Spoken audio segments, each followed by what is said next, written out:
Bismillahirrahmanirrahim.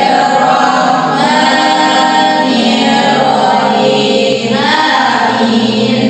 Nah, dengan membaca doa tadi, semoga pembelajaran kita dari awal sampai akhir itu berjalan dengan lancar. Nah, Ibu ingin tanya, apakah ada dari anak-anak Ibu yang tidak hadir hari ini? Ada, Bu. Nanti tolong dicatat ya. Baik, Bu. Nanti setelah selesai pembelajaran. Nah, sebelum kita kalian semua ada semangat nggak pagi-pagi ini? Ada, Bu. Enak, Bu. Iya, Bu. Ibu ingin memberikan sedikit games supaya kalian lebih semangat. Nah, silakan berdiri semuanya. Nah, di sini Ibu akan menjelaskan aturan permainannya. Ibu akan membagi kalian menjadi dua kelompok. Nanti kalian berbaris berbaris di belakang. Dimulai dari 1, 2, 1, 2, 1, 2 gitu ya. Dimulai dari Fani.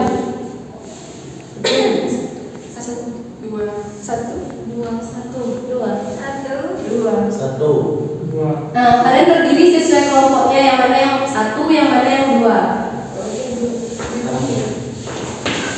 Cowok-cowok di belakang ya, terakhir.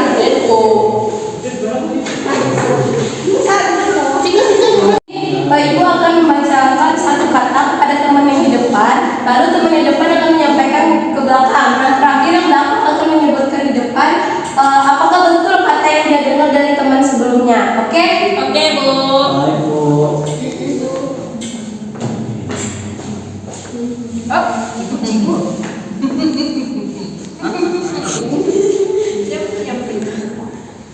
Tolong.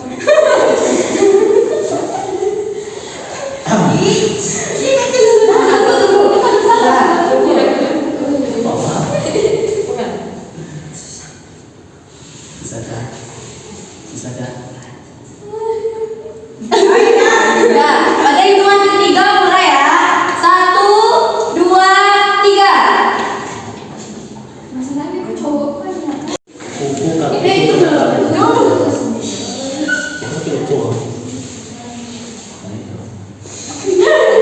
Enggak, tadi.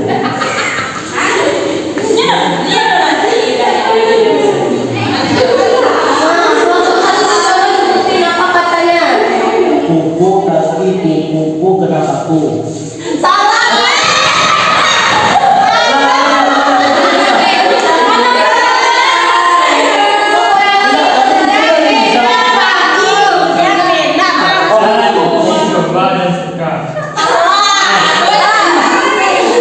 Jadi salah dua-duanya ya.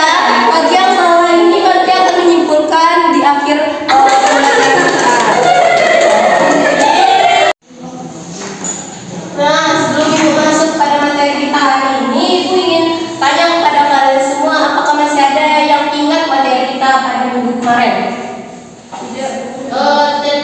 Tentang akhlak terpuji, Bu. Nah, ya bagus. Nah, coba sebutin apa saja akhlak terpuji itu kemarin. Ada sabar, ada tawakal, amanah, ada jujur. Nah, bagus. Nah, jadi sekarang kita akan mempelajari tentang ragam sifat tercela. Yang mana di situ ada fitnah, hoax, adu domba, mencari kesalahan orang lain, dan gosip. Nah, manfaat materi kita pada hari ini, kita akan mengetahui apa itu fitnah, hoax, adu domba, mencari-cari kesalahan orang lain, dan gosip.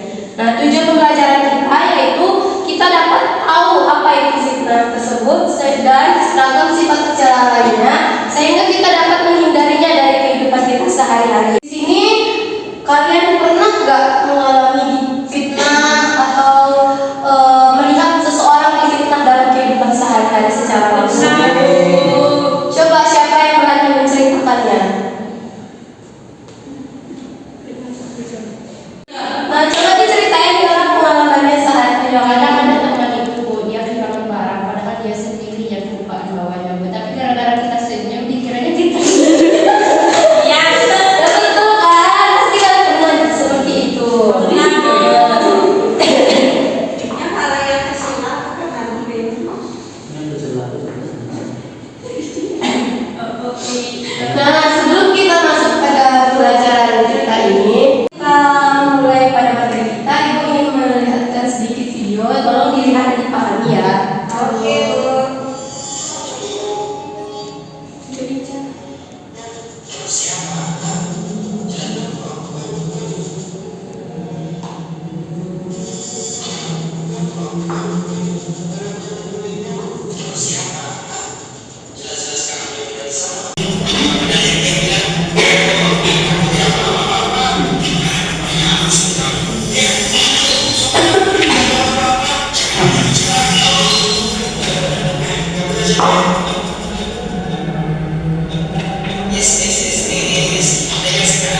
Nah, dari video tadi ada yang tahu nggak maksud dari videonya?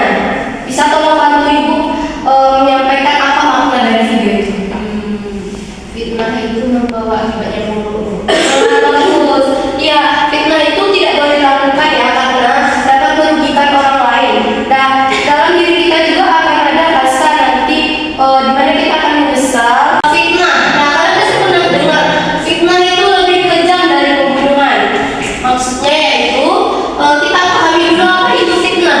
Fitnah adalah perkataan bohong dengan tujuan menjelekkan nama baik orang lain yang terdapat dalam surah Al-Baqarah ayat 217 yang menjelaskan bahwa fitnah itu dosanya lebih besar dari pembunuhan. Makanya disebutkan sering orang menyebutkan bahwa fitnah itu lebih besar dosanya daripada pembunuhan. Nah, dampak dari fitnah itu yaitu dapat merusak hubungan kita dengan orang lain.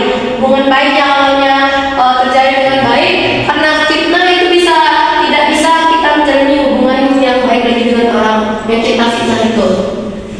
Kalian tahu nggak apa itu hoax? Hoax itu yaitu informasi palsu yang sengaja disebarkan untuk menipu atau memanipulasi orang lain. Nah, penyebab hoax itu disebabkan oleh faktor psikologis, sosial, dan politis. Nah, dampak hoax itu dapat merusak kepercayaan, mempolarisasi sosial, dan mengancam stabilitas sosial.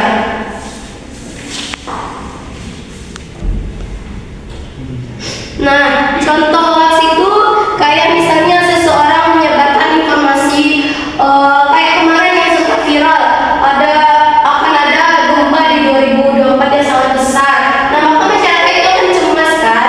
Nah, ternyata itu mungkin ya kita tidak tahu, tapi seharusnya kita tidak boleh menyebarkan informasi yang belum jelas dan dapat menyebabkan seseorang itu cemas.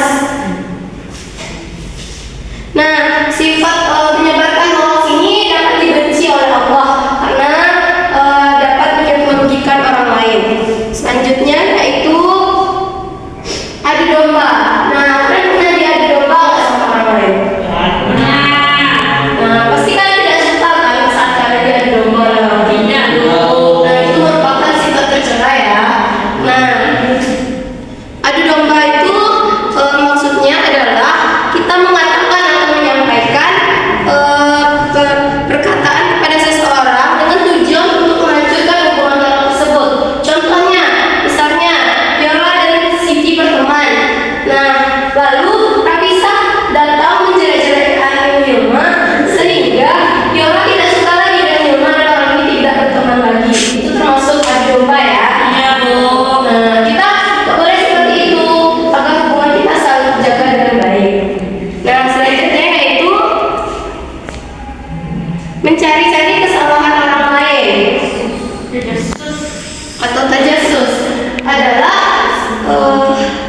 sengaja mencari aib orang lain untuk memburukkan orang tersebut. Seperti misalnya kita main HP nih, terus ada orang di sebelah kita ngintip, padahal itu kan privasi kita. Nah, tahu di situ ada aib kita yang tidak boleh dilihat. Orang ini melihat dan menyebarkannya. Nah, itu ibu mau ada yang menyimpulkan. Nah, setelah tadi di awal ada yang salah, yaitu Haikal dan Latif. Maka ibu mau Haikal dan Latif menyimpulkan pelajaran kita pada hari ini.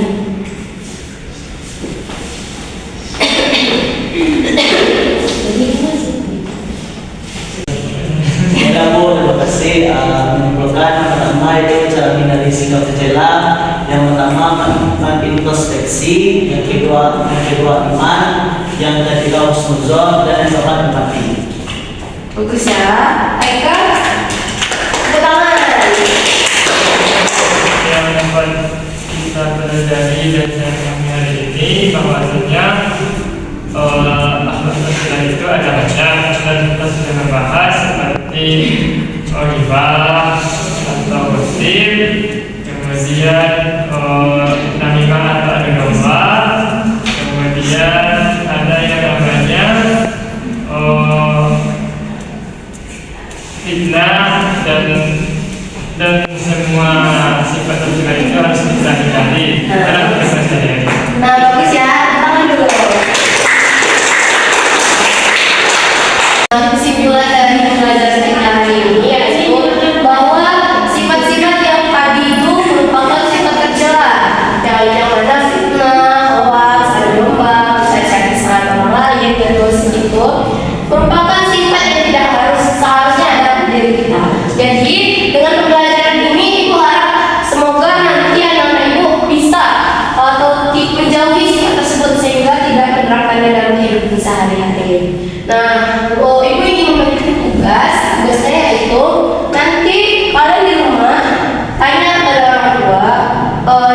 apakah ada pengalaman mereka terkait 5 sifat tersebut, lalu ditulis di dalam buku catatannya ya, minggu depan dikumpul. Oke, sekian